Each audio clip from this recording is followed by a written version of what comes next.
அனைவருக்கும் வணக்கம்.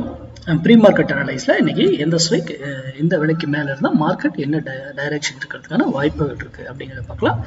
இது நம்ம மேக்ஸ் அடிப்படையில் எடுக்கக்கூடியதுங்க.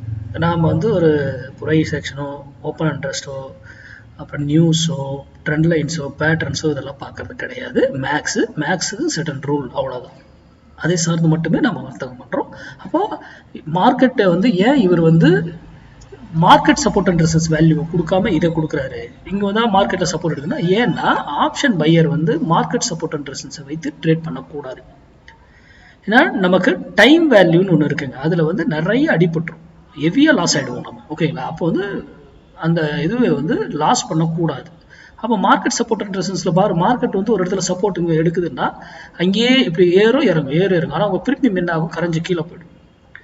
அதனால டைம் இதெல்லாம் நம்ம எந்த டைமுக்கு ட்ரேட் பண்ணணும் முதற்கொண்டு பண்ணணும். மொத்தமாக போய் இதை எடுத்தோம் கவுத்தோன்னு ட்ரேட் பண்ணக்கூடாது. அதே போல் நான் யூடியூப்ல ஒரு வேல்யூ போடுறேன்னா நான் கொடுக்குறது டைரக்ஷனுக்கு மட்டுமே. இதை வாங்குங்க வீங்கன்னு அர்த்தம் கிடையாது அதுக்கு.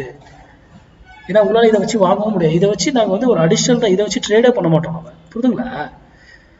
அப்போ அது ஏன் மேக்ஸ் சார்ந்து கொடுக்குறாரு அப்படிங்கிறத சிந்திங்க.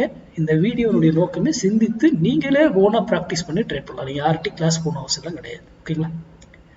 சரி, அன்னைக்கு 23,500 கால் 78 ரூபாய்க்கு கீழே இருந்தா நிஃப்டி, நல்லா கவனிங்க, 78 ரூபாய்க்கு 78 ருபீஸ் கீழே இருந்தா நிஃப்டி டவுன் சைடு, 78 ரூபாய்க்கு மேல இருந்தா நிஃப்டி ஏறுவதற்கு ட்ரை பண்ணணும்.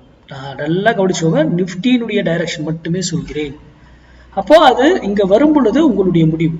இங்க வந்தா ஃபால்ஸா நம்மளை ட்ராப் பண்ணி ஏமாத்துவாங்க, அதெல்லாம் நம்மளால கண்டுபிடிக்க முடியணும். ஃபால்ஸ் பிரேக் அவுட் நம்மளை ட்ராப் பண்ணி ஏமாத்துவாங்க, மற்றபடி அவங்களால ஒன்றும் பண்ண முடியாது. ஓகேங்களா? அதெல்லாம் நம்ம எப்படின்னு மேக்ஸ்ல கண்டுபிடிக்க முடியும்.